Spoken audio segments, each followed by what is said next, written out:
Aquí estoy con mi papá, el mismo que trato de esconder bajo la cama para que Rosa no lo vea, y si mi madre llega, tampoco. Es tanta la tragedia en esta casa que ninguno muere. Todos soportamos y digerimos el dolor. Somos expertos, especialistas en disimular, desechar y procesar penas con hambrunas. Hemos aprendido a reír sin ganas, a comer lo que haya, hasta contar chistes sin risas. Las esperamos de los demás, mientras nos llega la hora de cerrar la puerta y mirarnos a nosotros mismos y preguntarnos si vale la pena seguir viviendo, si se justifica alimentar estos cuerpos para soportar un llanto mudo, el silencio que roe cuando las palabras no salen, cuando los lamentos son sofocados por abrazos sin fuerza, sin compasión, solo aceptando, resignándose a sobrevivir sin ilusiones, con deseos de asesinar, de sofocar en sueños el querer estar presentes bajo la luz de la rutina. Me pregunto si envejeceré, qué será de mí de seguir así, un joven muerto que apenas habla u opina, que estudia para cumplir requisitos. Todo es fácil, simple, una rutina de cuadernos y libros aprendidos de memoria, sin ganas de nada, solo para cumplir con una buena calificación e ir pasando los años, viendo como mi mamá envejece, mis hermanos se mueren de miedo de que los sorprenda la aurora con un cadáver a su lado. Podría ser Rosa, que ya casi llega a los 80, o mi mamá, que todos los días está más débil. Si a mi papá tan siquiera una cirrosis de esas que sufren los borrachos lo atacara y se lo llevara, pero nada, ni una gripa, ni una fiebrecita, ni una pulmonía luego de amanecer tirado en el antejardín, aguantando serenos helados, ventiscas que llenan la calle de polvo, nada. Un ente más del paisaje, como la caneca de la basura de la casa del frente, como el carro que don Bernardo deja parqueado en el garaje de su casa. Los celadores ya se acostumbraron a no llamarnos a deshoras. Prefieren verlo ahí tirado a tener que molestarnos, como si el tiempo se paralizara y mi papá fuera una estatua que viniera de un mundo ajeno a este barrio donde todo es armonía, donde todos dicen comprender nuestra tragedia, donde todos se hacen uno para consolar a mi mamá y quejarse ante mi abuela para que se decida por una solución. Hay una relación de muchos médicos con la literatura. En el caso de nosotros está César ahí, Sí. el médico. Está Jorge Franco Vélez. Sí. A nivel así, en otros países está Celine, que es médico. Está también Breton, que fue médico. Ah, sí, pues que sabía, sí.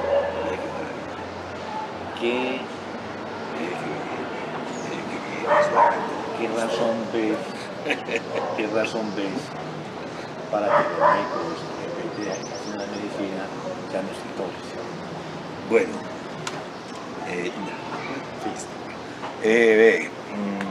yo pienso que, pues, que lo más fundamental no es tanto el ser médico, sino tener cierta sensibilidad hacia la vida, no solamente hacia el dolor, porque el médico estamos en contacto con una arista muy importante de la vida del ser humano, que es el dolor y que es la tragedia. Pero en mi caso no fue pues decisivo, o sea, yo toda la vida quise ser médico desde niño, pero también me gustaron las artes y en especial la literatura. Yo he sido toda la vida un gran lector, un curioso, un diletante, como yo siempre digo, un zapoteador de cosas. Y la literatura, la novela, la poesía, no solo por el hecho de ser médico, sino porque era un gusto con el que yo nací, tal vez heredado por ambas vertientes, tanto la paterna por el lado Vélez. Yo soy sobrino nieto del Caratejo Vélez y de los grandes repentistas del suroeste. Y por el lado materno, los Mejías, que eran unos viejos muy simpáticos, poetas y bohemios de ese Medellín de los años 30, 40. Entonces yo pienso que yo heredé toda esa sensibilidad. A mí me conmueve el drama humano, me conmueve la novelística con que el ser humano se mueve a través de la vida. Me interesan sumamente los dramas. He sido un hombre muy curioso, investigador. Me encanta cuando veo a alguien que que tiene vida, o que está sufriendo, que uno lo puede ayudar, de pronto ahí está el médico. A mí me encanta ayudar a la gente, a mí me encanta hacer que las cosas sean facilitadas y pues muy comprometido con el drama humano, muy comprometido en sí con la condición humana, sabiendo además de que es bien compleja porque tenemos esas pulsiones de muerte y esas cosas tan horribles que han hecho que el género humano esté ya prácticamente en vías de extinción por la cuestión de que no hemos sabido acceder al amor. Aunque todo lo que vamos a hablar es sobre tu libro, acabaste de mencionar un personaje del karate Roelas, que es muy importante para la cultura de nosotros y que está muy escondido a veces para ciertas personas, sobre todo ahora, para mucha gente no existe. Hablando un poquito de él. ¿No lo conociste? No, no lo conocí. Él murió. ¿Qué historia sabes de él que te cuenten de familia? Sí, muchas cositas. El hombre es Santiago Vélez Escobar, de Titiribí, gran protagonista de la bohemia pues, de los años 20. Él nació en 1900 y murió en 1956 en la clínica de Medellín, el mismo año en que nacía mi hermano, el segundo pues, de los 6 que somos. Santiago Vélez Escobar pues, se mantenía con toda la élite. Mi familia decía que era alguien que los divertía, o que les hacía poemas y les hacía pues, glosas y era pues invitado a las fiestas mucho de los Bedú, de los Echavarría, y escribió cositas que yo personalmente las tengo todas en un compendio que un sobrino de él me regaló hace muchísimos años, porque no conozco que tenga publicaciones que se puedan conseguir en librería, y los textos de él están completamente perdidos, incluso la gente no lo conoce. Una anécdota, un día que me dice mi mamá me decía que el hombre se encontró con un sastre al que le debía la confección de un vestido en Junín. Y le dijo: don Santiago, si no me paga prontamente, tomaré medidas. Le dijo: pero me las toma precisas, porque el pantalón que me hizo me quedó cortico. Entonces, no, un tipo muy, muy querido, muy simpático. La obra de él es una obra corta, son pues, básicamente improvisaciones a las reinas de belleza, a los personajes de la época, y no le conozco pues como una obra bien contundente. Pues, para mí, hasta donde yo conozca, es un personaje simpático, inteligente, muy perspicaz y con gran talento de improvisación, que era lo que los caracteriza a ellos, sobre todo cuando estaban ebrios en las fiestas y en la tenida pues, bohemia de la época. Bueno, vamos a hablar pues del libro tuyo, pero primero esto, ¿desde qué momento empezaste a escribir? No, yo escribo desde muy chiquito, o sea, no tampoco tan chiquito, desde que estaba en el colegio me fascinó. ¿En el Jorge Robledo? En el Jorge Robledo toda la vida, claro que estuve 6 meses en un jardín en San Joaquín, pero me echaron porque no me dormía en la clase de sueño. Y entonces cuando la maestra me regañó, le dije: es que usted es una académica. Y llamaron a mi mamá, tenía 5 años, y me sacaron. Entonces estuve en la casa todos 6 meses, y en el 60 entré al Jorge Robledo y terminé sexto en el 70. Con nuestro querido expresidente Álvaro, y unos compañeros los 2 últimos años, en quinto y en sexto. ¿Y dónde vivías en esa época? En Asturias. Asturias es un intermedio entre San Joaquín y el Laurel propiamente dicho. Es desde San Juan hacia la Bolivariana. Son 10 cuadras, un barrio muy rico, muy lindo, de casas viejas muy lindas. Allá vivía yo, Asturias. Nadie sabe qué es Asturias. No. Hay gente que dice que es Laureles, pero no es Laureles, ni tampoco es San Joaquín, es Asturias. ¿Sabes por qué te digo eso? Por el río y para adentro. Porque Laureles ha hecho enviar una cantidad de lugares. Sí. Así es. Con una especie de Jaime Jaramillo, el poeta, que vive en Lorena, que Lorena parte por ahí como por la América. Sí. Por los lados por acá. Sí, por la clínica Lorena. Entonces resulta que eso le aparece. La casa donde viviste todavía está intacta, ¿no? Está intacta, incluso tiene la huella de un zapatazo, de un totazo con una bota de mi papá que yo me calcé a los 5 años, porque cuando a mí me echaron del Jardín San Joaquín, del Gimnasio San Joaquín, en el 59 yo me fui creo que por la casa y de Pantalón Cortico yo tenía 6 añitos. Y acordate que por esas calles de Laureles y Asturias pasaban los llamados chupasangre. Claro. Los chupasangre eran los que mutilaban los prados y era el tipo con la máquina de mutilar prado, con un costal y con un ayudante. Entonces a los niños nos hacían atemorizar con la presencia del chupasangre. Entonces yo estaba con las botas de mi papá, con unas botas así grandotas, me las puse caminando de esquina a esquina, a veces me disfrazaba de policía con un casco y con un bolillo que una empleada doméstica me recordaba con un serrucho en paro, con un volante, y yo estaba de guardia, por la calle, y me dijeron, ahí viene el chupasangre. Y corrí para la casa a tocar la puerta, y al ver que nadie me abría le pegué un zapatazo y le abrí un roto a la puerta. Esto fue en el 59.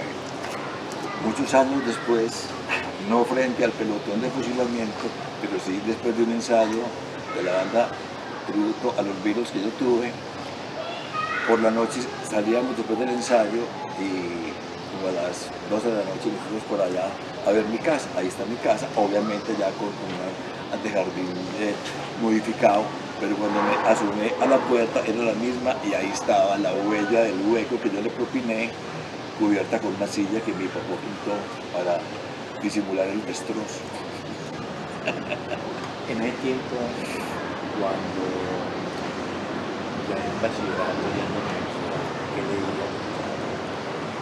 leías? Mucha novela, leí mucho a Fernando González. A mí Fernando González yo lo descubrí en el colegio a la par de los nadaístas. De los nadaístas me fascinó toda la plástica, la estética del nadaísmo a mí me fascina la actitud ante la vida, ante la época. Leí mucho nadaísmo de lo que se podía pues encontrar. Eran cositas muy chiquitas y básicamente en periódicos, en El Espectador, El Magazine Dominical.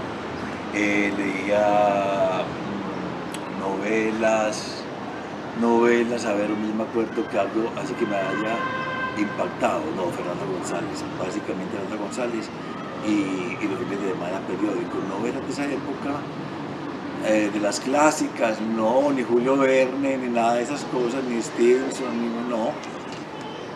Ve, en este instante no tengo un libro que me haya marcado, sino libros de Fernando González y la literatura nadaísta, y no recuerdo.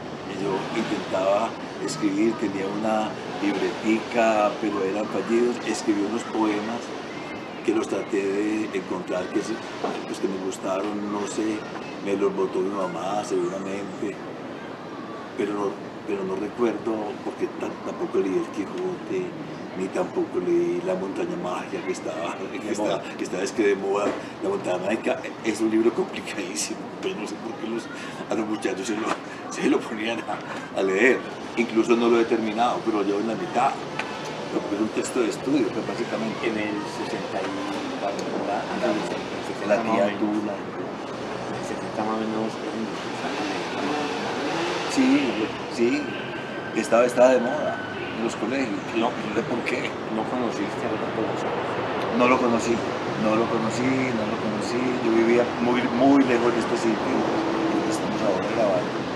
Pero para mí fue mi autor preferido. Yo lo leía y lo leía, casi no entendía.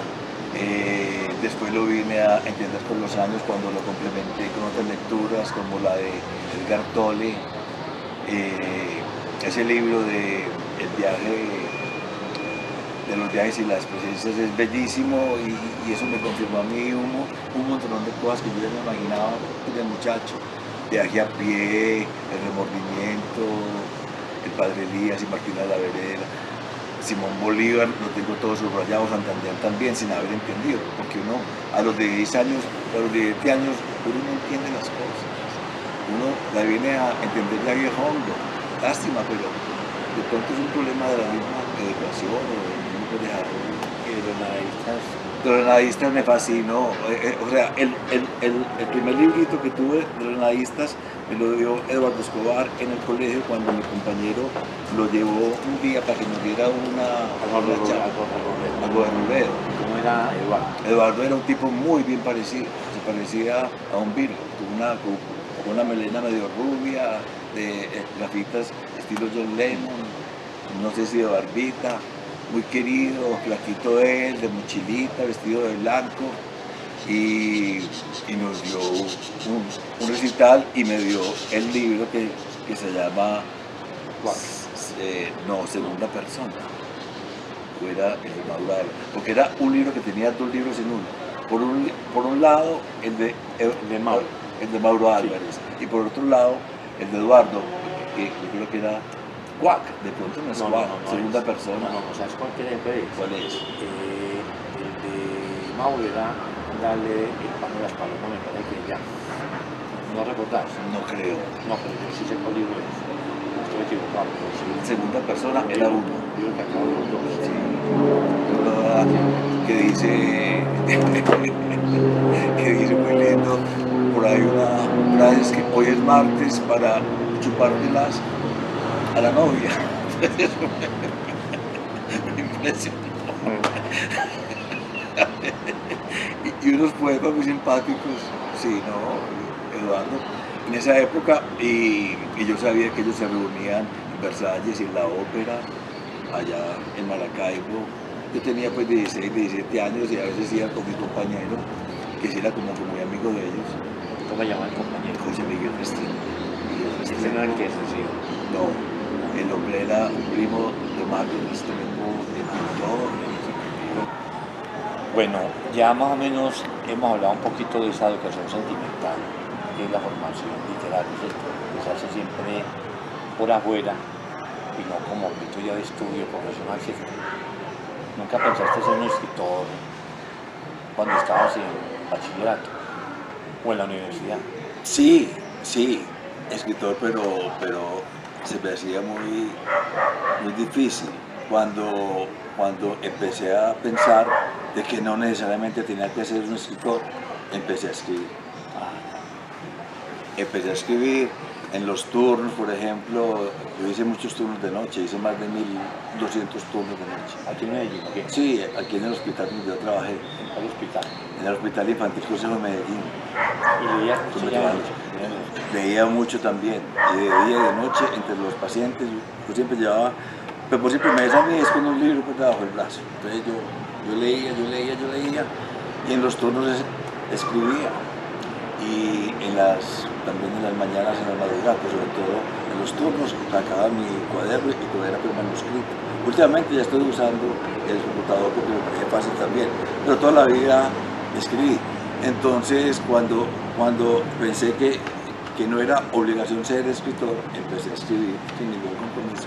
Cuentos, poesía y relatos, y hace ya mucho tiempo he escrito una obra que hay que ir sacando, hay que ir puliendo, hay que ir editando, pero tengo una obra un poquitico ya consistente que con este segundo libro estoy dándole ya inicio a toda la labor de publicación.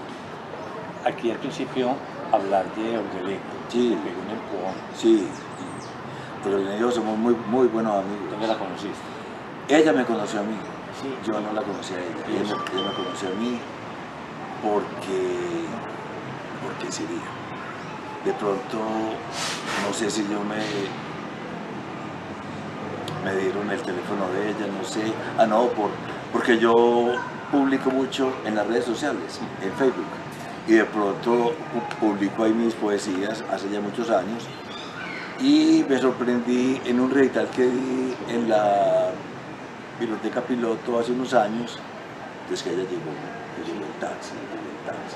Estaba mi esposa con Claudio Giraldo, que ha sido pues una de mis mentoras en estas artes de la literatura, y con unos amigos de la tertulia que yo tengo allá en la biblioteca, y de pronto llegó esta señora en un taxi, y el recital era en una cafetería a la afuera de la biblioteca, y para acceder tenía que bajar una rampita y se cayó. Y yo, se mató esta señora, se dobló esa pierna, pero no, ahí mismo se levantó, hermano, y se sentó, y yo empecé con el recital, y ella paraba, le decía, más despacio, por favor, Juan Fernando. Y yo, listo, maestro, y claro, ahí nos hicimos amigos.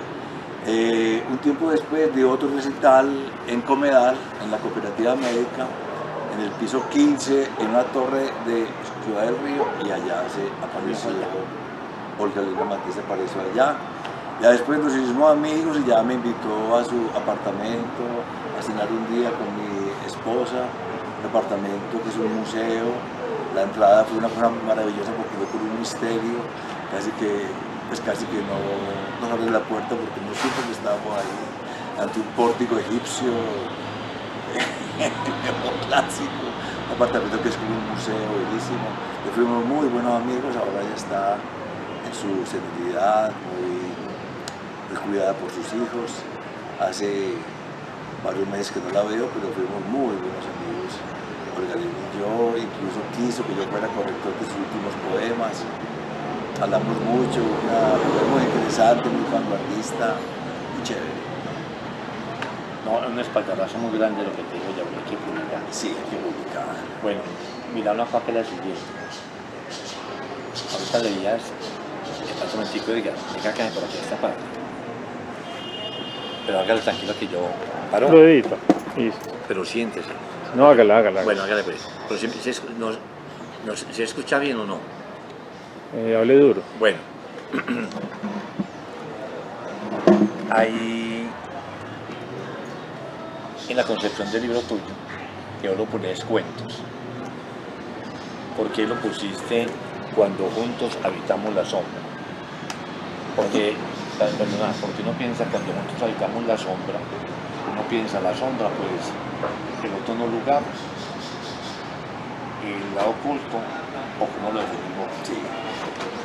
Ese título es el título del segundo relato, que lleva pues el nombre del libro, y cuando juntos habitamos la sombra es la relación en el lugar sombrío de la vida entre dos amantes, porque no todo es luz, no todo es dicha, y sobre todo como es un relato de un profundo erotismo y de un profundo dolor, entonces se habita el lugar oscuro de la vida, el lugar que todo el mundo quiere atenuar con poses de placer, con alegrías, a veces con falsas sonrisas, pero en el fondo la condición humana, y a mí más como médico que he sido partícipe de eso, en la gente con la que yo trataba como médico y pues, como persona común y corriente, veo que hay un lado oscuro que la gente trata de disimular, que la gente se niega a asumir para barrer todas esas basuras que hacen que uno no pueda ser nunca feliz. Entonces, en esta tenida erótica de estos dos amantes, ellos se relacionaron básicamente por el lado oscuro. Al escondido. No tanto el escondido, aunque sí era escondido, pero ni él ni ella se tenían que esconder porque eran dos solitarios. El tipo era un solitario y ella también era una niña cautiva de una relación que le infringió una dosis muy grande de soledad y dolor. Entonces se unen esas dos vidas a disfrutar de una parte sexual teñida de dolor, teñida de sombra, teñida de oscuridad, teñida de muerte. Cuando te hablaba de esa parte es porque cuando llegué el piloto, vos saliste volado. Claro. Era por eso. No, pero eso es muy lindo. Pero la idea es la siguiente. Todos los relatos entregaste, eso sobre Medellín, por una vivencia. Sí. Yo muchas veces pensé, no, ese no es un libro de cuento, una novela, por fragmentos, que no hay ningún problema, ¿cierto? Hay un cuento, el primero me parece que es Volar desde el palacio. que es muy irónico. ¿Sabes por qué? Acordate cuando se están dando cuando la gente se lanza en palacio, cuando tenés un amigo muy distinto que José Miguel, ¿cierto? José David. José David, ¿eh? Que está José David muy distinto, que te abrió camino a la literatura, Sí, claro. un tipo pensador, un tipo solitario, ¿sabes?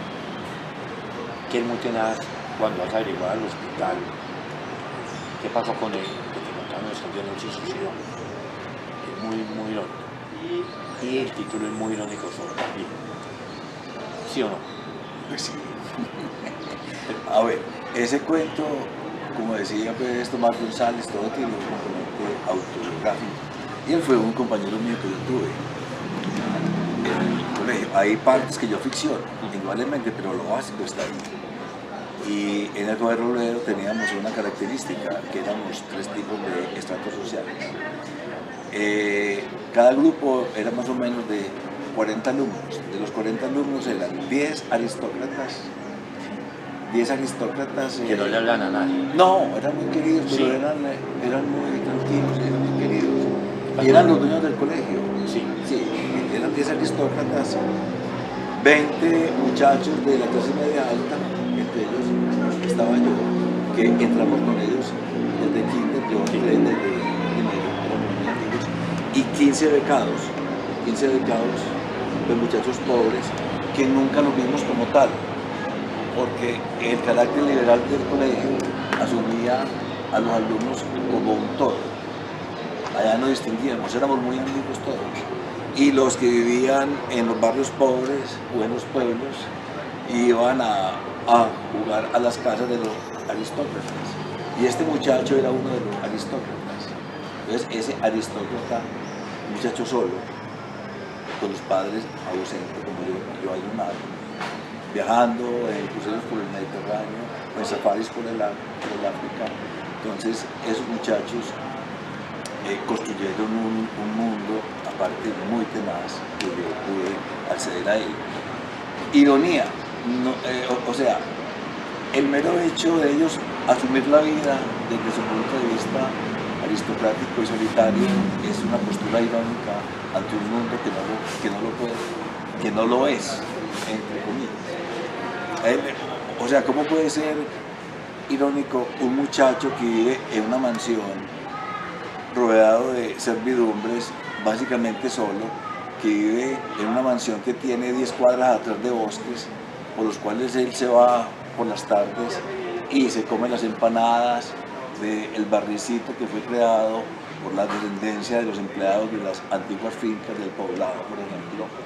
Entonces, eso es muy raro, eso puede ser irónico, pero no es irónico. Para él no es irónico, para él es la vida que a él le tocó vivir.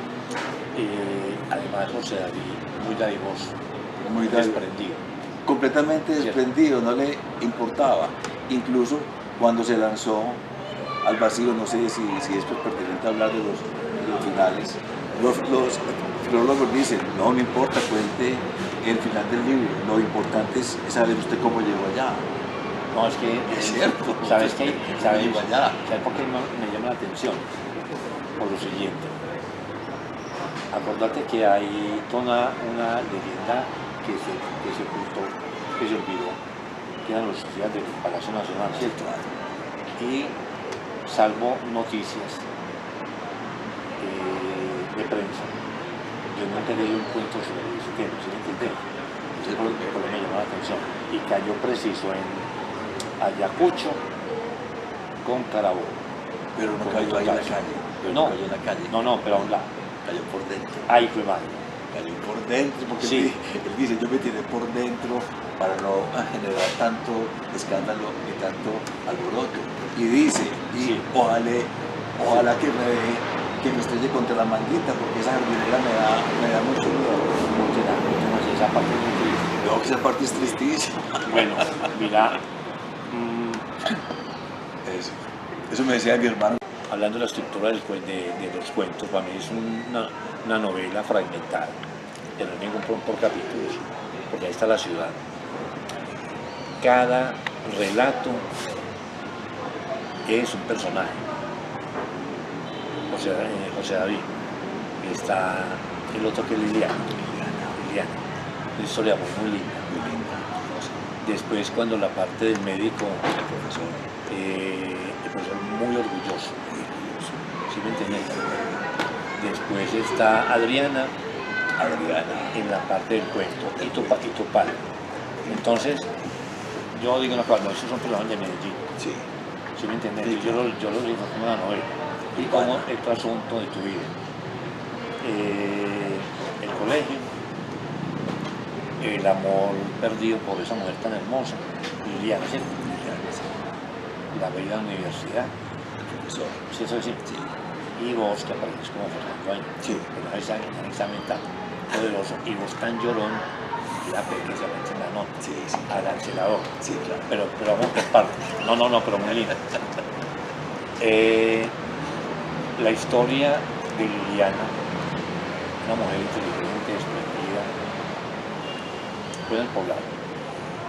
La de cuando juntos habitamos la Sí. sombra de Liliana. Sí, es en el poblado, en uno de esos condominios del poblado. Sí, pues básicamente uno relaciona el espacio con uno de los condominios del poblado. ¿Cuánto duró ese amor?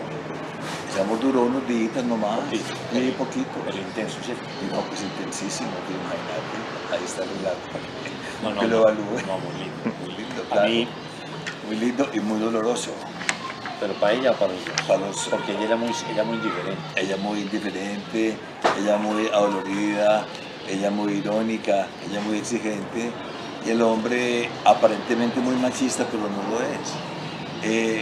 Yo creo que yo tengo dificultades con las feministas con este libro, pero este libro no es un libro machista. Incluso hay un relato que se llama Un vaso de leche fría, que es Adriana, que es otra mujer, que es una mujer con una represión sexual precisísima, muy acorde con la época que nos tocó a nosotros pues, de muchachos.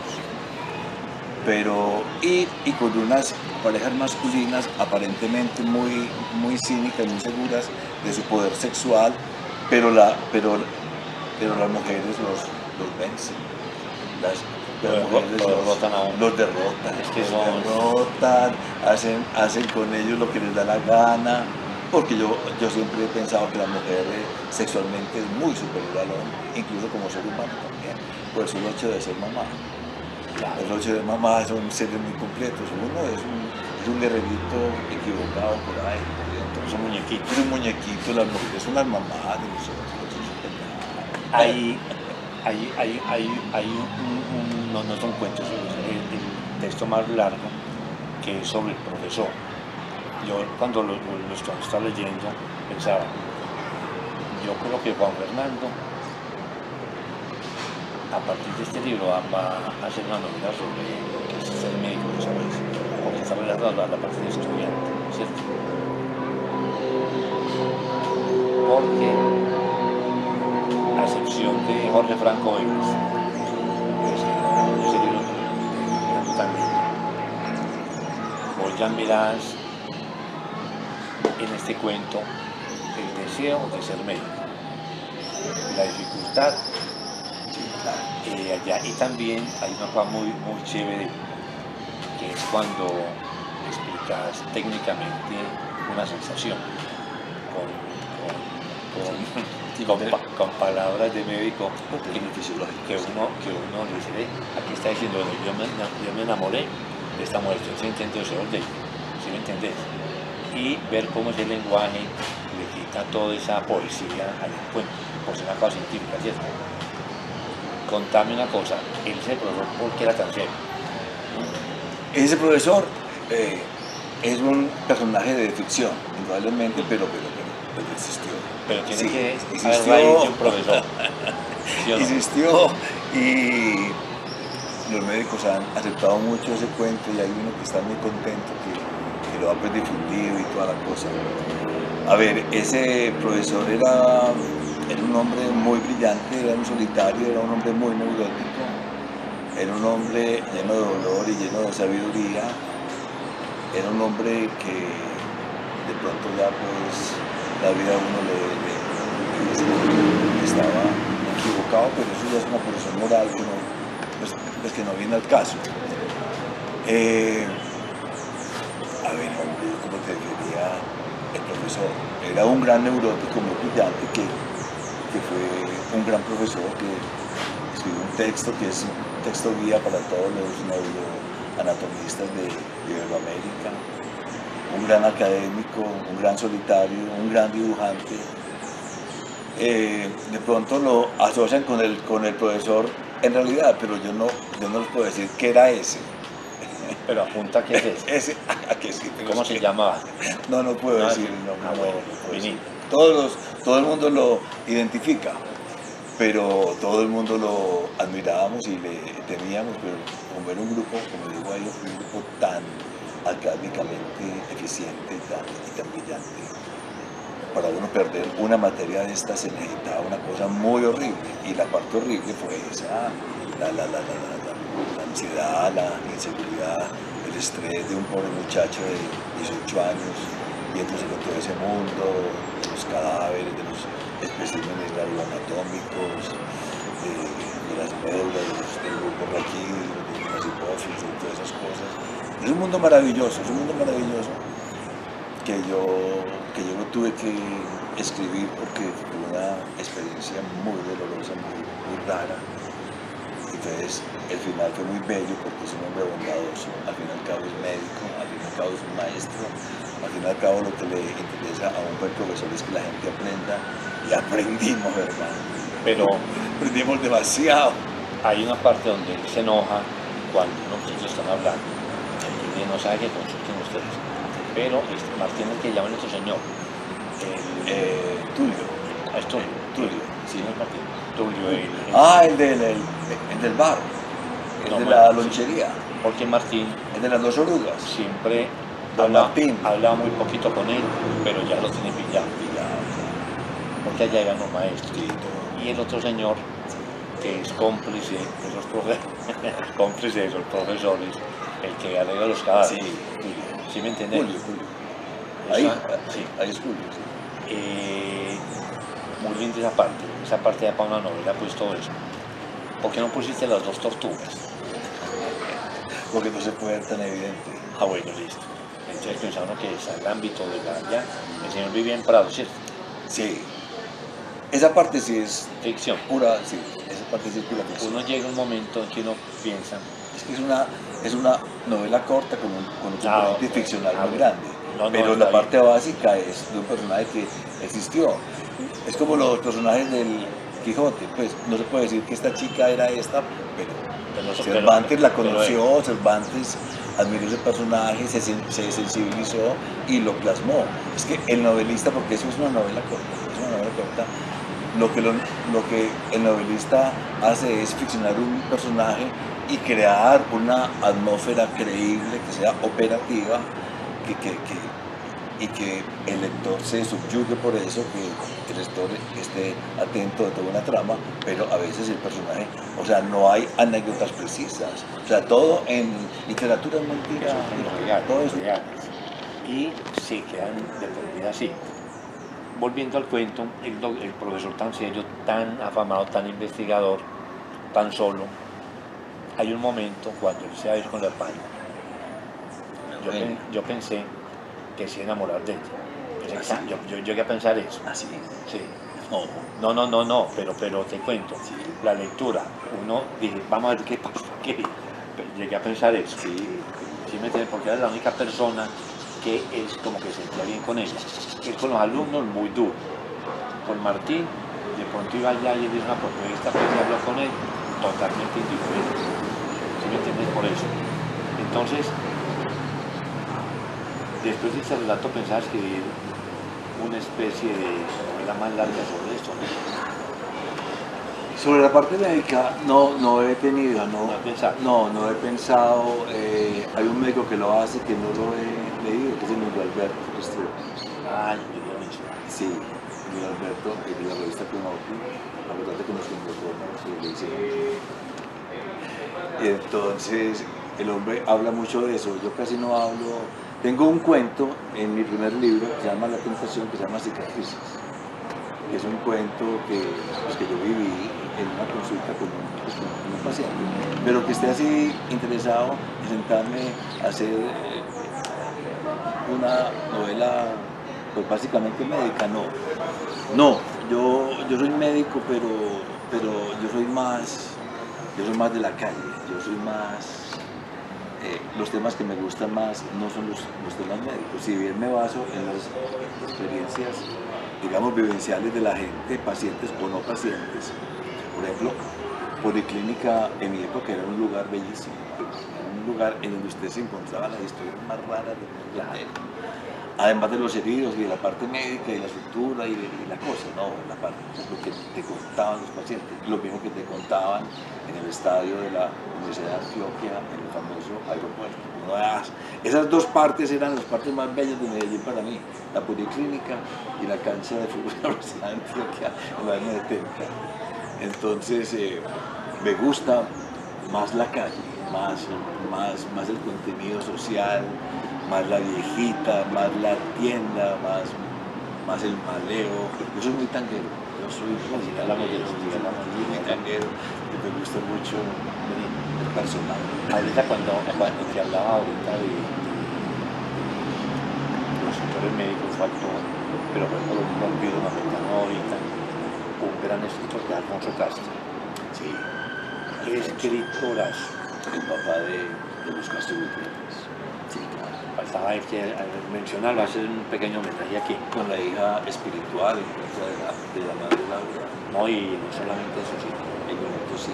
No, fue triste, Sí. presente en Medellín. Hay que leer. No, pero se consigue después. Sí. Vení, háblame de Escritor romántico. del otro cuento, el de Adriana. Un vaso de leche fría. Sí. ¿Cómo era Adriana? Contame. Adriana era una flaca divina. Sí. Vení. Pero muy caprichosa. Muy caprichosa. Como dice la señora, muy caprichosa, entera. Sí. No, estas son historias todas ficcionadas, pero mira, eso pudo ser verdad, eso pudo ser verdad. Esas historias que yo tengo ahí, esas dos historias eróticas que son tan intensas, es un compendio de cuentos que me han contado los amigos, como yo digo ahí, son cosas que me han tocado a veces como anécdotas personales y a veces como recuerdos, o historias que llegan de van.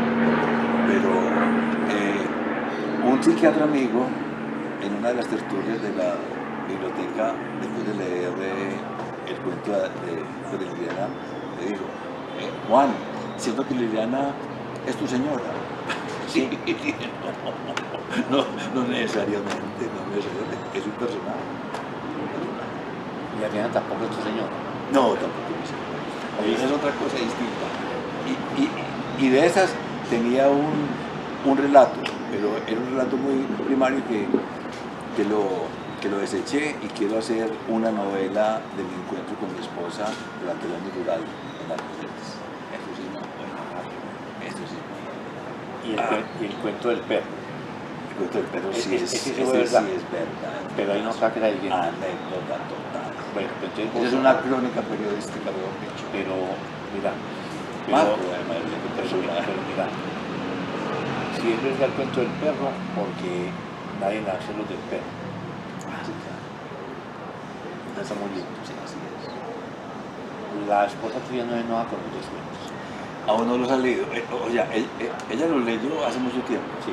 porque son cuentos que llevan años escritos que yo he ido ahí editando y puliendo y más allá. Pero no, ella no es... Todas las mujeres son muy celosas, todas, y todas son muy celosas. Pero ella me conoce mucho a mí. Yo he estado con ella durante 44 años, somos un par de llaves muy tenaces. Y ella ve que eso son elucubraciones mías. Eso piensa uno. Pequeños devaneos psicológicos. Eso piensa uno. ¿Oíste? Y el cuento del perro es muy lindo, la forma en que lo encontrás y te lo regalan. Sí. Pero es cierto. resulta que una cosa que me quedé pensativo fue cuando toda la gente del barrio va a despedir. Eso sí es verdad. Eso fue verdad, todo es Sí. real. Esta sí es anécdota pura, todo es real. Yo me acuerdo, allá, al terminar la calle allí en la Sebastiana, estamos aquí en Envigado, en la Sebastiana, yo veía que había un corrillo de gente que bajaba como si fuera una procesión de Semana Santa. Y resulta que era la señora con el perro y todos los vecinos detrás, con el perro, como se lo va a llevar, por favor, porque era un personaje. El perro era un protagonista de la calle, porque era un bacán, un perro muy bonito, un cachorro, y todo el mundo tenía que ver con él. pero era impresionante. Se cogía 1 kilo de cuido Al día, no es que era una cosa así. Y cuando lo castramos, se volvió mucho más comedor, incluso acababa con todo. Acababa con los zapatos, con los celulares, con las almohadas, con todo el mundo.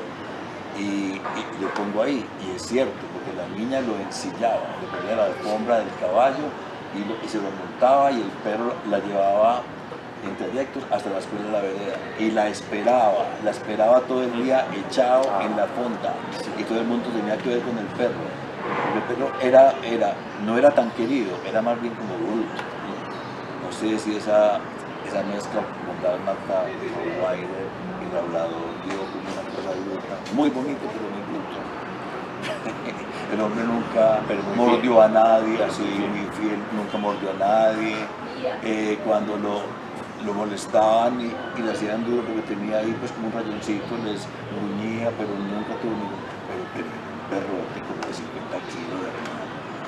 Oye, en el cuento de tu papá que ahorita lo leí, Fíjate altamente. no sé, en el cuento de tu papá, Requiem por mi padre, es muy lindo, muy sentido, doloroso. muy doloroso. ¿Por qué no pusiste primero? Porque no es primero para enganchar al lector, porque es demasiado triste, porque lo tenía como reservado, como de pronto por respeto. Y nunca lo llegó a leer. No, pero es que no es mi papá. No, No, no es mi papá. Mi papá es otro personaje pero completamente lo haces en una... Sí, claro. ¿Sabes por qué? Tiene una cosa. Es que las narraciones Pero- en primera persona pero- te alborotan la vena. Pero ¿sabes una cosa? Va a quedar el de tu papá. ¿Sabes por qué? Acuérdate, Requiem para el padre, ¿cierto? Por mi padre. Por mi padre. Queda un sello tuyo y dices que su papá es distinto. Yo pensé, mira la literatura, el poder de convicción, ansiedad. ¿Sí me entendés? Es muy duro. Y pensaba, es que este cuento tan lindo, tan doloroso, Mi papá nunca se tomó sí, un trago en la vida. imagínate. Y el señor tomó un trago. Ahí- El hombre se las tomaba todas. ahí nos corchaste. Bueno, entonces mira, todos los cuentos que hemos hablado a partir de una persona Sí. y del perrito, ¿cierto? Se muestra un homenaje a cada de esos. Pero ahora hay una parte de diferente. Yo a vos te conocí con la banda, no te imaginas a dónde. En hard rock, Sí. tocando música de Beatles. Sí, claro. Y me dio mucha alegría porque por fin una banda de maníacos aquí en Medellín, ¿sí me entendéis? Sí. ¿Por qué te gustan los Beatles? Ay, hombre, esa pregunta tan tenaz, tan difícil. Yo los Beatles los descubrí en un diciembre en la finca, en unas vacaciones del 64, Una finca donde en Machado, entre Copacabana y Bello. Un sitio muy lindo, pues un temperadero hace muchos años, una finca tiene mangos, muy linda. Allá los descubrí.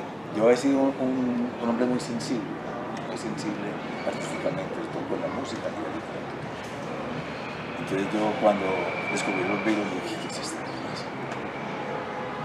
La belleza. Esa voz te apabulla, te pega un mamonazo en la cara, te subyuga, te deja sentar. Y a mí los Beatles y Gigante me dejaron galvanizado, noqueado, me dejaron, hagan conmigo lo que me dé la gana. Yo no había visto semejante belleza. ¿Cuál fue la primera canción de los Beatles que te verdad? I wanna hold your hand. Esa canción, No, está bien. cada que la cuando la pongo, estoy Sí. así bajado, a llorar. Sí, mi canción y fue la canción que conquistó el mercado de Estados Unidos. Porque el mercado inglés y europeo lo conquistó Please Please Me en el 72. En el 74, I wanna hold, quiero tomar tu mano. Tienes toda la colección de los Beatles. Sí, toda. Y cuando vamos a hacer, Tanto la inglesa como la y gringa. cuando vamos a hacer pues Cuando quiera. Una esa invitación, Sí, sí. para que escuchemos. Escuchen los Beatles. We Can Work Without. Ah, sí, sí. Ave María. Vamos pues a cogerlo a ver si sabe los Beatles. Sí. ¿Cuál de los dos te gusta como cantante más? Yo le digo, Lennon o Paul o McCartney. Paul McCartney. Esa es la pregunta que ellos me han hecho. Pues son muy lindos los dos. No, es que, o sea, los dos me fascinan y los dos son dos géneros. Y cuando estaban juntos con los Beatles, la magia que ellos crearon nunca se repitió cuando estuvieron trabajando Solos, claro. en solitario. Ni con Wings, ni con Yoko, ni con la Plastic Ono. Eso nunca se va a dar. ¿Sabes qué? Lo que decís es cierto, mira.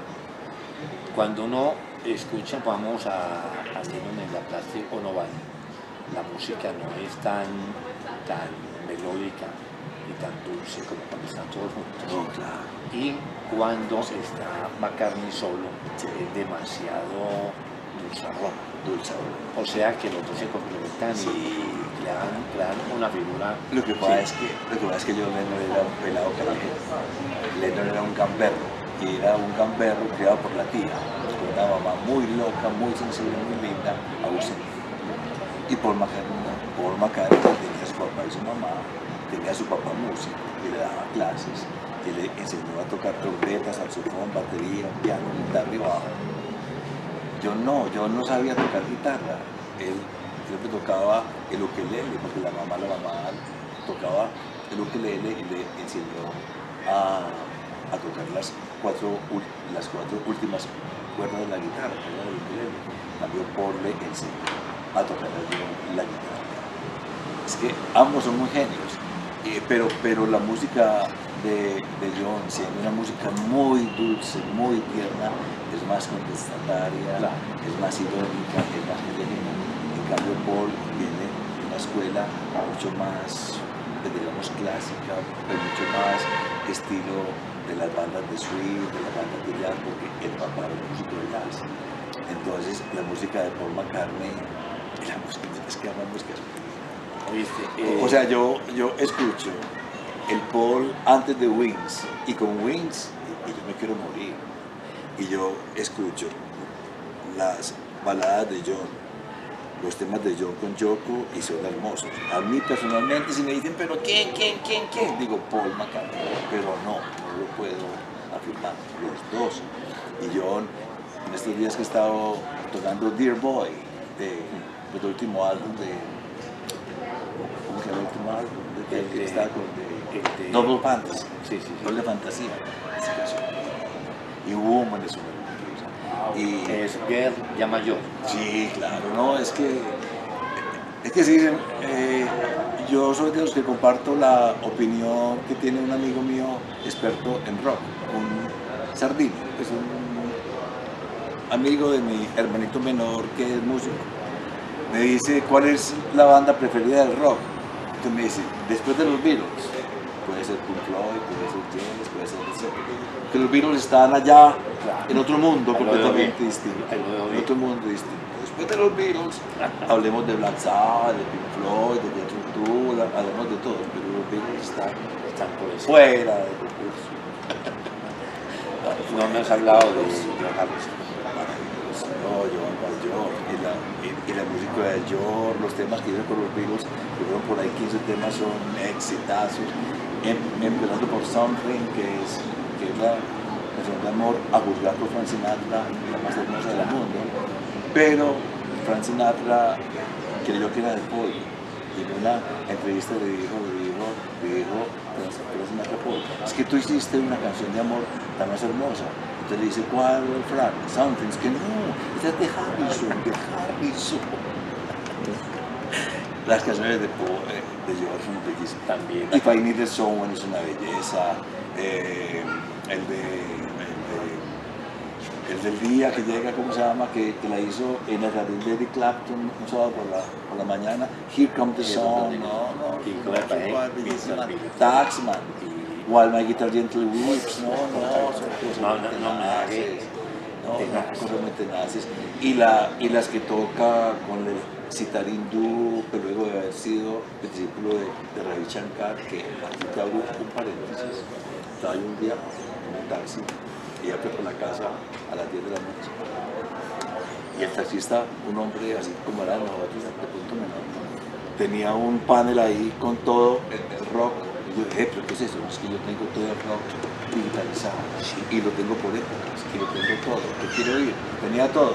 todos los sinfónicos, Yes, Supertramp, todo lo de Jethro Tull, tenía todas las bandas alemanas, todas las bandas noruegas de esa época, y digo, uy, pucha,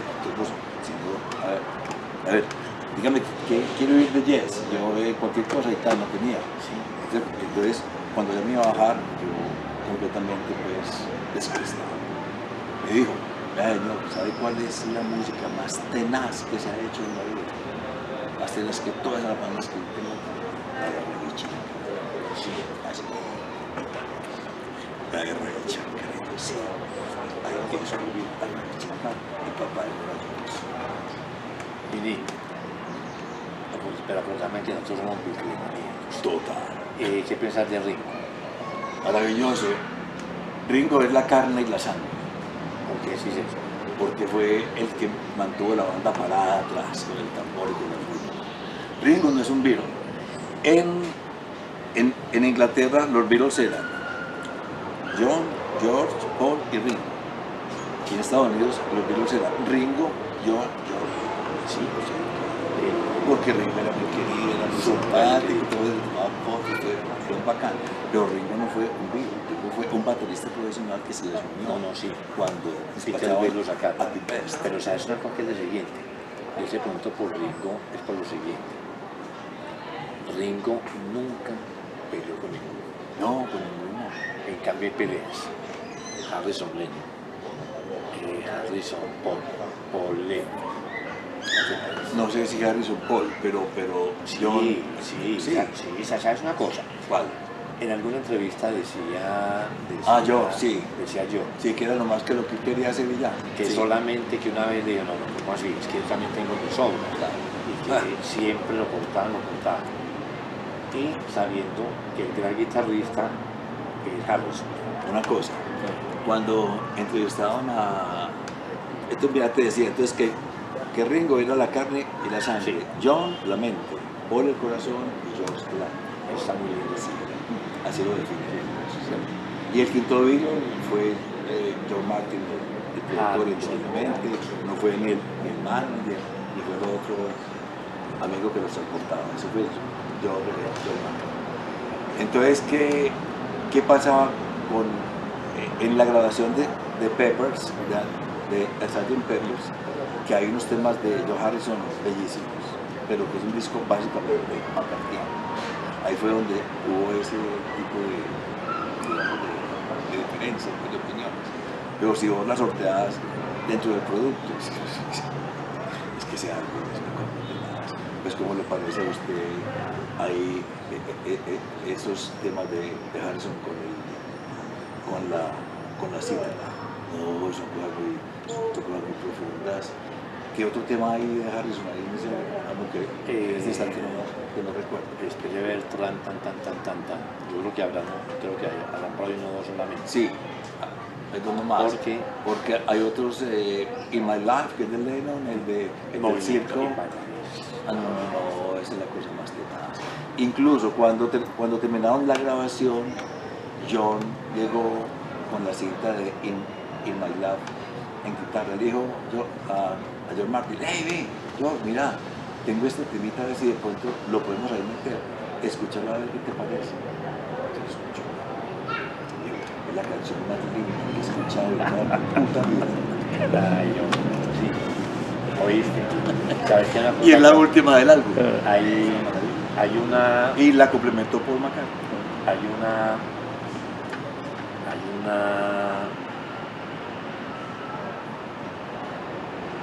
situación muy tenaz con los rockeros. Y hay un programa que en Canal de Historia veía la otra vez y decía Eric Burke, decía Robert Plant, decía el cantante de Queen, Mercury. decía también, Pedrito Mercury. decía Pink Floyd, no me acuerdo si era Gilmour. yo creo que era Gilmour. Hay una cosa muy tenaz. Todos quisimos superar Salsito Pimienta. Era un punto, Eso lo dijo fue el de los Beach Boys. no, pero hay un trabajo acá, y decían, de cada uno lo entrevistaban, decían, decía el cantante de Sao. el de Queen, nosotros hicimos Bohemian Rhapsody Bohemian, es eso. Porque, no, decía, porque queríamos superar ese disco. Todos hicieron eso. Imposible. Acuérdense que hay una cosa con los de Bosch, que hay un compositor ahí que una vez decía, nosotros somos superiores a los Beatles. Es que esta canción tiene apenas esos acordes, pero se le olvidó que esa canción, esos acordes son muy lindos. Claro, ¿Sí me no, entiendes? es impresionante. Y esa es la gran anécdota con Brian Wilson, Sí. el genio de los Beach Boys, que quiso superar Pepper en el año 67 cuando salió con Pet Sounds. Hizo Pet Sounds, inclusive yo ahorita lo estuve escuchando y dije, no, es eso. Y él dice, no, es imposible, contra Paul McCartney no hay nada que hacer, el tipo es un genio, de los Beatles. Y Ozzy Osbourne, el vocalista de Black Sabbath, lo primero que hace en todas las giras, todavía lo hizo, fue empacarse el álbum de Sunset Baby, porque dice, igual a esto no hay nada en la vida. ¿Lo has visto? Perfecto, eso es. ¿Cómo me parece? Fixing a Hole, de Paul McCartney. No, yo oigo esa canción y yo lloro. Fixing a Hole. ¿No has visto el video de Ozzy caminando por las calles de Nueva York hasta llegar a la foto? Que pone un ramo de rosas en el suelo. Sí, la foto, pero no. ¿No has visto? Busca el video que es buenísimo. Todo así, es particional. muy lindo el video. ¿Qué pensás vos cuando escuchás a McCartney cantando solo canción? No, horroroso. Ahí lo veo bien. Horroroso. Él lo estoy viendo en Bogotá. Incluso ahora, ya sin voz, un hombre de 82 años que no tiene por qué estar ahí. Yo lo vi en el 2012, lo vi muy mal acompañado y lo vi sentado en una silla arriba, yo con ganas de salir volando y cosita, y con una gente que no me gustaba al lado. Y dije, el ideal hubiera sido el hombre con una guitarrita de palo solito, con un microfonito, cantando Yesterday, y los primeros bosqueros de I Wanna Hold Your Hand, o de Chill Ups, o de los grandes temas que cambiaron el mundo, que se hicieron en el segundo piso de la casa de la tía Mini, allá en Melbourne. Pero no, ya con la gente, a la gente le encanta, y ahorita como que estuvo impresionante, la gente se enloqueció. A mí cuando ya no tienen la voz, cuando ya solamente es el mito, para los bitlómanos como yo es doloroso verlo, pero yo sé que puede ser un legado para que la gente se inspire y vuelvan y escuchen los temas de los Beatles, porque la gente, vea, yo con la banda que tuve aquí, que fue una banda perfecta, unos muchachos. Y no tontas con Esa fue Beatleside. Inside. Ah, yo la vi varias Era la veces. banda mía, pues yo la hermana, pues yo la fundé, pero no pude estar ahí por falta de talento. Yo me salí por eso. ¿Por qué sí eso? Porque yo por falta de talento, no, yo no tenía tanto talento. O sea, yo fundé la banda con el nombre de Alma de Goma, Rubber Soul, como el álbum. Éramos tres viejos y uno de los pelados que lo contratamos y que nunca hablaba. Porque éramos tres viejos de 58 años, un baterista, el de Complot, Mauro, Pascual, un abogado y yo, y este pelado. Y intentamos hacer Beatles, pero yo no daba, yo soplaba un poquitico la armónica, él tocaba la guitarra, pero yo no daba. Cuando yo dije, ya muchachos, yo tengo frenada la banda, yo me tengo que salir, hermano, y convoquemos otro pelado, porque yo no puedo, yo quedo como manager. Convocamos otro pelado y ahí mismo, ¿Cómo llama el pelado? Johnny García, Johnny, María, yo con él tengo mucho contacto. Ahorita ya es papá de una preciosa bebé, de Claribel, Clara Isabel, y multiinstrumentista, poeta, escritor, dramaturgo, ¿sí? Genio. No sé qué presentar. Sí, Johnny es un personaje. Eso. Vení, sigamos de los Beatles. Hay toda una discusión perdida para mucha gente. Están los grandes rivales, entre comillas, porque ellos se quedan mucho, ya no. Están los Rolling, pero los Rolling son buenos. Buenos. Sí, pero los Beatles son re buenos. Son re buenos. Vean, es que si usted oye Sí. una canción que los Beatles le dieron a ellos para que se fueran famosos, se llama I Wanna Be Your Man, en el 63. la versión que hace Mick Jagger con los Rolling Stones y usted compara con la que hicieron los Beatles, son dos cosas completamente distintas. Esa discusión la tenía yo con Manela, que Manela es estoniano a morir, porque a mí me gustan mucho los Beatles. Le decía, no, es que no, escucha la calidad. Es que la calidad de los Beatles es una cosa completamente distinta. Son maestros, son complicados, son delicados. Usted oye una canción de los Beatles, usted siente el olor de la calidad. Los Rolling, usted con los Rolling siente es la calle, siente es la vitalidad de la juventud, siente el virtuosismo de Brian Jones en la primera época, que para mí es la mejor, entonces hasta el 68 con Brian. Ya después de Brian, cuando ya fueron pasados por Mick Taylor, hay cosas muy lindas, y cuando ya se salió Mick Taylor y entra Ronnie Wood, la banda entra como en una especie como de estancamiento funky. Ya después, las últimas obras tienen cosas lindas, como las obras bonitas de los Rolling que están entre el 63 y el 68. Hay una cosa que dice, Brian, porque Brian era un multiinstrumentista como era Paul McCartney, que era gente de gusto de la escuela clásica, de las bandas de jazz y del swing, del folk inglés. Entonces, esa calidad que tenía más o menos, porque si tú oyes un tema como She's a Rainbow del 67, del Rolling Stone, y lo comparas con Pepper de los Beatles, hay una armonía, hay una asonancia. Pero ya después ya se vuelven más funky. Premier dice que nosotros somos funky, nosotros somos de la calle, nosotros somos de música negra, de música del dealer, de droga, música de la chica. ¿Sabes qué? En cambio los Beatles eran los camaleones que hacían de todo. ¿Sabes qué decían estos días por McCartney? Decía no. Porque los Rolling, siento pues el respeto a todos los cantantes de ellos, decía no, ella es una banda de blues, ellos no salieron nunca de ahí.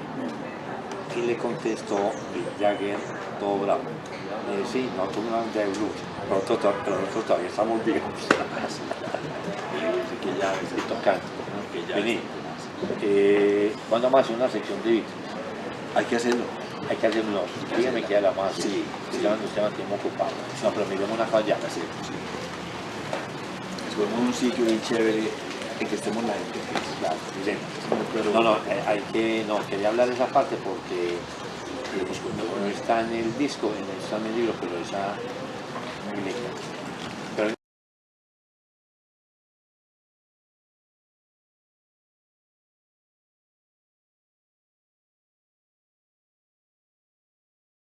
una parte que sí es musical, decime que es Golondrina y un solo verano. Pues que no se acuerda. Golondrina solo verano de María Golondrina. Golondrina es una canción, no es un No, tango sí. de Carlos Gardel. Y Golondrina de un solo verano es la primera frase. Golondrina de un solo verano. Pero esto es para que entremos a la parte de tangos que ahorita te ibas a meter a la brava. Decime, ¿dónde escuchaste tango en Medellín? No, como te dije yo, a la par de haber descubierto los Beatles en la finca, también descubrí a Carlos Gardel. ¿Con qué canción? ¿Con esa? No, con Adiós Muchachos. Ah, Con Adiós Muchachos. En Radio Tricolor. Ay, qué belleza. ¿Usted acuerda de Radio Tricolor? ¿Sabe de dónde era? De Bello. De Bello, claro, de Bello. Radio Tricolor de Bello. Sí. Entonces, yo todavía he sido muy radio escuchado, Claro. chiquitito, con un transistorcito. Entonces, los Beatles y de pronto Gardel y yo, puta, ¿qué es esto? ¿Qué es esto? El tango y los muchachos y ahí está. Los dos primeros discos que yo compré, álbumes fue uno de Carlos Gardel, los muchachos, que recuerdo que él era como con su sombrero, y una marquesina blanca y amarilla, y compré uno que llamaba Cosmos Factory de Creedence Clearwater Revival en el 60, no, ese fue en el 68. Los dos primeros que yo compré fue el de Gardel y el de Magaldi, aquellas canciones, porque yo lo descubrí a la par, porque Magaldi tiene una versión de Adiós Muchachos muy distinta y muy hermosa. No, es que Magaldi es una cosa, es más que el tango. Entonces, Gardel, 800 canciones grabadas hace 90 años, 15 películas. las 2 primeras mudas. Y todavía Gardel. No, todavía Gardel. No, usted lo oye y todo es cantar. Vení.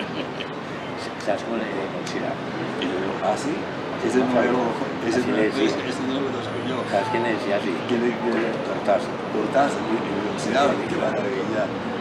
El relativo, porque yo lo conozco como el Troesma, que es el maestro moderno, el mudo, el broche y el abasto y el imbatible. Vení. Llegaste a ser tanguero en las calles de Medellín, ¿no? Sí, espérate. ¿En qué lugar es? No, yo te comento, es que yo fui cantante profesional de tango. No te puedo creer. Claro, sí, yo fui cantante profesional de tango. ¿Y dónde cantaste? En el Teatro Pablo Tobón, yo llené 2 veces. Claro, es que yo tenía un grupo que llamaba Noches de Tango, éramos 16, que yo lo dirigía, éramos todos de Smoke. ¿Qué año? Entre el 92 y el 96. Yo estudié canto para eso, precisamente, porque yo cantaba y yo me ponía ronco. Porque yo nunca no puedo todavía pues cantar rock, yo canto baladitas ahí. Y cuando yo voy a cantar un rock and roll de Elvis, yo no puedo, pues no me gusta mi voz para cantar, pero para el tango sí. Entonces estudié canto 2 años en un pueblo particular de Bellas Artes, don Hernán Montoya, muy querido. Y dije, voy a montar un espectáculo de tango. Entonces un paciente mío cantó. ¿Tú qué haces? Me dijo, yo toco guitarra y canto tango. Y soy ebanista. ¿Es que? Ebanista. Y en donde cantas, en la Gardeliana. Y ese es el que me dijo que me enseñó a cantar tango. ¿Cómo llamarse? Gonzalo Ramos. Entonces con Gonzalo me dediqué a cantar tango y él me presentó todos los cantores de tango. A los hermanos Barreiro, a Carolina Ramírez, a Alba del Tango, a Pepe de Bruno, a Oscar Peláez y a Che Paulino, Eduardo Román, el del Bajo, no me acuerdo, hicimos un quinteto melódico del grano, contratamos a Germán Amor como presentador, maestro de ceremonias, poeta. Y yo cantaba, éramos 2 cantores, 2 cancionistas. En el tango a las cantantes mujeres se les llama cancionistas o cantoras, no, cancionistas. Y a los cantores. Y 2, Gonzalo con Eduardo, hacían duetos con la guitarra criolla, entonces cantaban los de Magali, cantaban los duetos famosos del tango. Con eso nos recorrimos todo el país y todas las empresas y con fraccioncitas del elenco dábamos fiestas privadas en fincas. Yo estuve en eso por ahí 4 años, muy bueno, en Manizales, en Bogotá, en toda España. Entonces yo fui cantante profesional de tango. Entonces porque me quedó fácil cantar el tango porque era yo digo que es una disidencia de la fe, pero no es una disidencia, es una pasión tenaz, alimento el fondo. Entonces de ahí nació. De pronto a veces le pongo más porque uno siente el tango como más propio porque Medellín ha sido fuera, ¿no? Fue una ciudad muy tanguera, Guayaquil fue muy tanguero, Belén fue muy tanguero. Yo me metía a los bares del Puente Cárdenas por las hoteles arriba, que era como una especie como de Belén. Habían casitas viejas que eran cantinas y yo me metía a los 12 años a jugar billar y a jugar tangos. Y era tanta la empatía con el cantinero que cerraban las puertas para que no nos batiera el F2 cuando yo podía jugar billar con un amiguito y tango y tomar cerveza al escondido a los 12 años. También estuve en Guayaquil, pero no en el Guayaquil de la Gallola, ni de Rodríguez Peña, ni del Perro Negro, en la Glorieta, que era como más vigiladito. No, yo soy muy tanguero todavía. ¿Y todavía cantas tango o no? No, tango no canto así. No, para los amigos. Me dijiste que si canté tango en la calle, sí. En varios tango parques, en el Ligado, en la tangovía. En la Gardeliana canté 6 veces. En la Gardeliana. ¿Cuál era En el tangovía yo recuerdo que estábamos. Yo era el último, yo siempre cerraba a las 1 de la mañana, pero no sé por qué, no sé, por la curiosidad, pues ve que un médico canta tango, porque todo el mundo cantaba y entonces ve que hay un médico que canta tango, el Pibe Uribe me decía, el Pibe Uribe. Entonces, el Pibe Uribe estaba tomando tintico ahí a las 12 de la noche en la tiendita de la esquina del Parque del Envigado, a punto de ser llamado, citado. Había un viejo ahí. Me decía, ay, hombre, si me cantaran mano a mano, lo pago triple, ese hijo de puta. Sí, y yo se lo voy a cantar. ¿Usted? ¿Y usted quién es? Ya me va a ver, señor. Entonces ya me tomé un tinto y me fui. Entonces me da mano, el doctor va mandando tal. Y empecé rechiflado en mi tristeza. Y veo que desde la esquina se dispara ese viejo, apartando gente por todo el parque. Y se me para aquí. Yo, lo veo que sí se lo canté. Pues, yo fui cantor de tango y me gusta mucho el tango. Y ese cuento que tú tienes ahí. ¿Por qué lo escribiste? Porque no era como una deuda que yo tenía, era una cosa. Una deuda. Era, sí, que sacarla. o sea, mira, es muy simpático porque ese cuentecito se basó en un testigo que yo me encontré de Carlos Bueno sobre el accidente de Carlos Gardel. ¿Qué pasó ese día en el ¿Qué pasó? Hay muchas especulaciones. Anexo a eso, antes de contar la historia con Carlos, en quinto bachillerato en el 69, yo supe de la asistencia de Jorge Juan, el fotógrafo que estuvo allí. Y entonces yo tengo que ir y ver las fotos de la asistencia, porque todo el mundo conoce 5 fotos. Yo fui al estudio en Jundín al frente del Cortejero, una casa viejita, ¿No conociste también? Sí. Una escalita de madera, yo era muy tímido, pero yo una pasión tan tenaz, porque yo era obsesionado. Como está ahorita también mi hijo, todos los días, papi, espera caer, también como que me lo desarmó. Entonces subí las escalitas y ahí estaba en un segundo piso, entablillado con todos los anaqueles llenos de cartapacios de esos amarillos grandotes, con las fotos de toda la historia de los primeros 50 años de Medellín, a nivel de sucesos, a nivel de eventos políticos, todo el club campestre, de todas las élites y toda la parte artística. Entonces me atendió la hija, yo tenía 15 años y la señora tenía para 50, querida. A la orden joven, ve, yo quiero que me muestre la foto del accidente de Carlos Gardel en Medellín. Y entonces le dije, papá. Entonces llamó pues a un viejito y salió el viejito, hermano, vea, un viejito como de 130 años, muy activo, de gafitas grandes que parecía como un Ford de esos años 46, un Ford 46 de, ¿cómo se llama esto? De cosita aquí. De liguita así, de liguita y de correíta muy flaquito, allá está mi hija, allá en ese último a la que me muestre después, bueno, y se va por allá.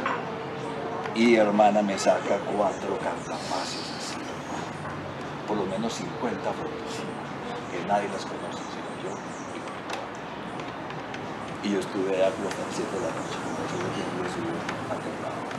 viendo como quedaron unos pollitos sin pies, sin manos, sin ojos, ahí todos esos cadáveres carbonizados, esos aviones despedazados, antes, el padre y todo el mundo, y todos los bomberos, la policía, 50 fotos impresionantes, que eso no se ha visto aquí. Incluso cuando hacen las recreaciones de los archivos de Bando, en Benjamín de la Calle y de todos los grandes fotógrafos que tuvo la ciudad, nos muestran esas cosas. Hay cosas que la gente no conoce. En la piloto, en la torre de la demora, que se supone que está todo el legado fotográfico de la ciudad, hay mínima parte, porque yo me lo recorrí todo. No hay eso. Hay más cosas de las élites, de las fiestas en el poblado, con el señor Ángel y con toda la gente, los fundadores de Club Campestre, pero nunca la parte popular de Medellín, ¿no? Eso está todo archivado. Está todo escondido. No, impresionante. Entonces de ahí, encontré ese librito y leí todo. Y voy a escribir con base a este relato una novelita corta sobre la última hora de Carlos Gardel en Medellín. La última hora vivo, de un ídolo. Un ídolo pues que no saben, que no es ni Julio Iglesias ni Elvis Presley, otra cosa. Entonces escribí ese texto que vos leíste. Cuando supe que Carlos Bueno había estado aquí hace 2 meses o 3 que vino de Canadá, lo contacté y le dije, te voy a contactar para darte un libro que hay una novelita que yo escribí con base. Me dijo, eso no lo escribí, se lo escribí un hombre. ¿Cómo? ¿Viste otro? No, ese es Betancourt y yo soy Osorio. Pero bueno, ya. Y, ay, no jodas, pero bueno, no importa. Hay texto malo y ya nos hicimos amigos. Digo, ya sabes cuál es el resto del cuento. Entonces, con base a esa teoría, yo le meto otra teoría del que se fracturó el eje derecho del avión por sobrepeso, que llevaban unos cartuchos metálicos con una película que iban a dar en Cali esa noche. Entonces no tuve el peso y el avión se quebró y se dio contra el otro. Pero bueno, es una cosa que yo tenía, sobre todo hacerle al hombre un homenaje, sobre todo mostrar la personalidad del cantor, esa parte humana tan linda, el temor que le tenía a los amigos, la bacanería con los amigos, la bacanería con el público, el talento y sobre todo el amor por sus músicos, esa confraternidad tan tenaz que tiene el Gardel. Entonces, eso es lo que yo muestro ahí y esa capacidad seductora tan tenaz como las mujeres.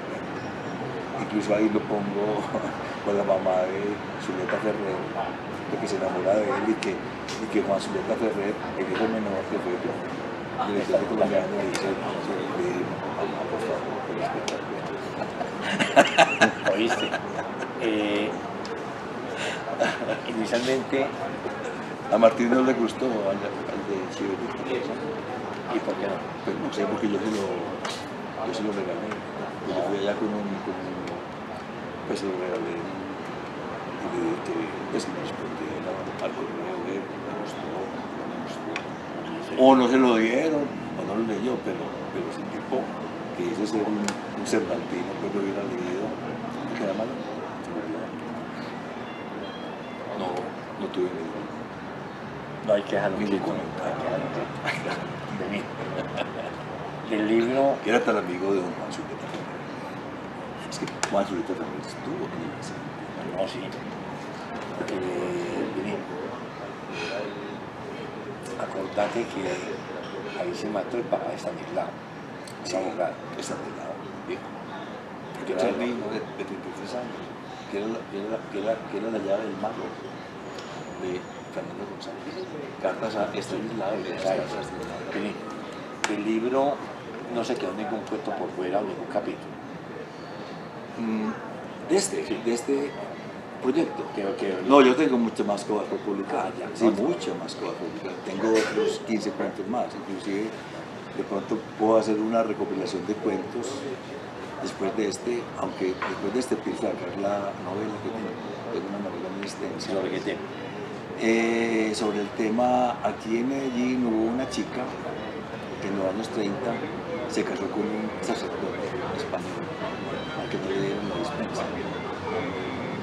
Y eso fue una cosa horrorosa, grande, en una ciudad conventual, bajo el estricto mando de Monseñor Caicedo, Bogotá.